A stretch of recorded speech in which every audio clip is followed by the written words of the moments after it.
výstup, připojení na USBčko a bezdrátový připojení. A taky je tam nějaký střídače pro napájení celého a kromě toho jsou ty naše sluchová data. A ty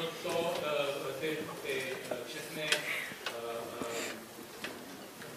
senzory drobnější zdroje. Dělám poznámky na první stranu.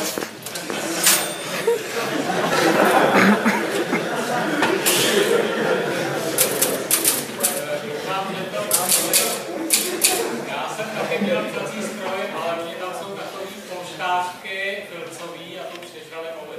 Jo, to je můj první tenhle stav. Musíte často psát, aby ty moly utekly.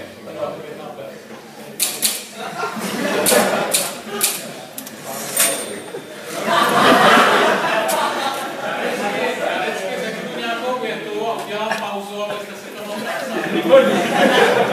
Jste repetent nějaký. No, já to opakuju už právě. Já si nestíhám psát ty poznámky, kvůli tomu opakuju pořád.